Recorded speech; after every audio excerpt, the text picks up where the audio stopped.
अतर साहब बताइएगा, इस वक्त आलमी मीडिया में भी रिपोर्ट हो रहा है और अब अक़वाम आलम को भी गवाह है कि भारत किस तरह से मुनज़्ज़म अंदाज में दहशतगर्दी का जो है वो फैला रहा है। आप इस हवाले से क्या कहेंगे? देखिए, जब ये अफसोसनाक वाक़या हुआ तो सबसे पहले अगर आप देखें जो गलत किस्म की इंफॉर्मेशन फैलना शुरू हुई वो भारतीय मीडिया से और भारतीय जो सोशल मीडिया अकाउंट से, और वहां से इल्जामात पाकिस्तान पे लगाए गए। जिस वक्त ऑस्ट्रेलियन मीडिया को कुछ पता नहीं था, ऑस्ट्रेलियन हुकाम को इंफॉर्मेशन शेयर नहीं कर रहे थे, उस वक्त भी भारतीय मीडिया, भारतीय हुकूमत, उनके इशारे पाकिस्तान की जानिब थे और मुसलसल पाकिस्तान के खिलाफ प्रोपेगेंडा किया गया। लेकिन जब हकीकत सामने आई तो पता चला कि वो तो भारतीय निजात शहरी है, ऑस्ट्रेलिया में मुकीम था, भारतीय पासपोर्ट को वो ट्रैवल कर रहा था। ऑल्दो कि वो ऑस्ट्रेलियन शहरी था, लेकिन क्यों वो भारतीय पासपोर्ट पे ट्रैवल करके फिलीपींस गया, उसके हवाले से भी शायद कोई मजीद तहकीकात हो तो पता चले, मजीद इसमें किसका किरदार है शायद पता चले। लेकिन एक चीज़ वाज़ेह है कि भारत के अंदर ये जो कुछ हम देख रहे हैं, चाहे वो इंतहा पसंदी हो, गुज़िश्ता रोज़ ही हमने देखा कि बिहार के चीफ मिनिस्टर ने एक मुसलमान डॉक्टर के मुंह से निकाब खींच लिया। तो ये एक वो माइंड सेट है इंतहा पसंदी का जो भारत के अंदर आपको नजर आता है। जहां तक इस दहशतगर्दी के वाक़े का ताल्लुक है, इसमें भी भारतीय शहरी मुलविस हैं। अब इनके लिंक्स पीछे जाके भारत से मिलते हैं, कहाँ से मिलते हैं ये तो ऑस्ट्रेलियाई हुकाम यकीनन तहकीकात कर रहे होंगे और उन्होंने भारतीय हुकूमत से राब्ता भी कर लिया। लेकिन इसमें इंपॉर्टेंट चीज़ ये है कि दुनिया में जहां भी कोई ऐसा वाक़या होता है फौरन पाकिस्तान को टारगेट किया जाता है, और खुसूसन भारतीय हुकूमत की जानिब से, उनकी मीडिया की जानिब से, सोशल मीडिया अकाउंट्स की जानिब से। अगर देखा जाए तो ये एक अफसोसनाक वाक़या था, लेकिन पाकिस्तान में तो कई हजार लोग दहशतगर्दी का शिकार हुए, लेकिन उसके बावजूद मुसलसल इस किस्म का प्रोपेगेंडा पाकिस्तान के खिलाफ किया जाता है। पर अच्छी बात यह है कि आजकल के दौर में आप इस तरह के प्रोपेगेंडा को ज्यादा देर जो है वो उसको चला नहीं सकते, और बहुत जल्दी भारत एक दफा फिर एक्सपोज हो गया। सही। अतर काज़मी साहब, ये भी कहिएगा कि आपको क्या लगता है अब जिस तरह से ये सामने आई है, भारत जो है वो इस तरह के सारे तकसीम में शामिल हुआ है, आपको लगता है कि अब आलमी मीडिया या आलमी जो इदारे हैं वो क्या इंडिया को अब सॉफ्ट स्टेट के तौर पर देखेंगे?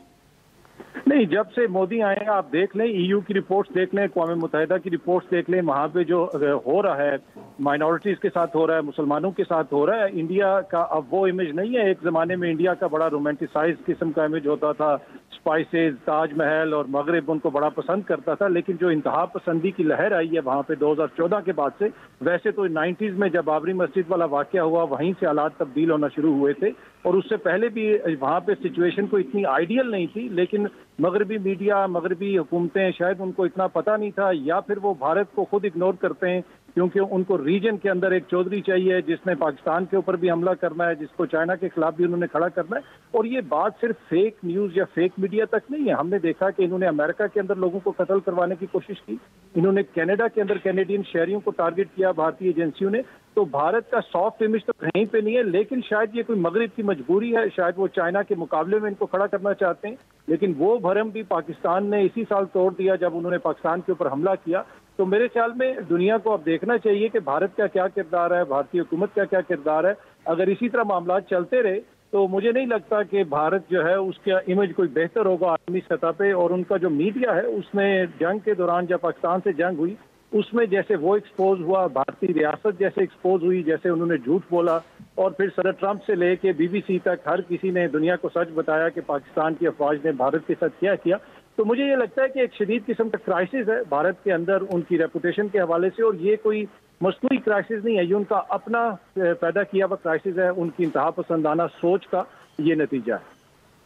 अतर साहब, जैसा कि आप भी कह रहे हैं, भारत अगर खुद को दहशतगर्दी के खिलाफ फ्रंटलाइन स्टेट कहता है तो आपको क्या लगता है ऐसे वाकयात की वजाहत वो किस तरह से कर सकता है? अब देखिए, वो तो मुसलसल झूठ बोलेंगे और फ्रंट लाइन स्टेट की तो वो बात करते हैं, लेकिन अगर आप 80s में चले जाएं तो बहुत सारे तमिल टाइगर्स की भी ये ट्रेनिंग भारत में करते थे।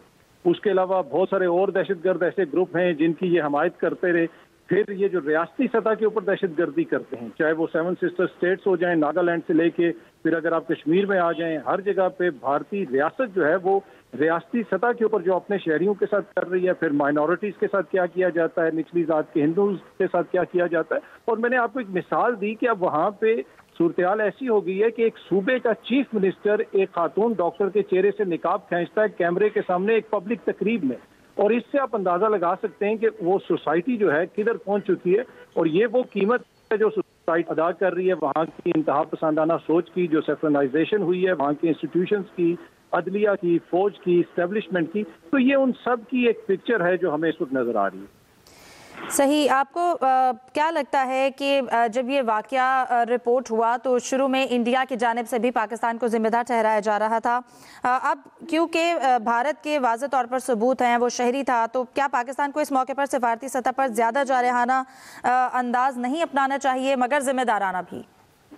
देखिए, पाकिस्तान ने हमेशा जिम्मेदारी का मुजाहरा किया है। पाकिस्तान में कोई अटैक होता है, हमने देखा जाफर एक्सप्रेस हो जाए, दीगर यहाँ पे जो वाकयात हुए, कभी भी पाकिस्तान स्ट्रेट हुए किसी पे इल्जाम नहीं लगा देता। पहलगाम में जो टेररिस्ट हमला हुआ उसमें भी पाकिस्तान ने यही कहा कि आप इंटरनेशनल तहकीकात करवा लें, लेकिन उन्होंने फौरन पाकिस्तान के ऊपर इल्जाम लगाया।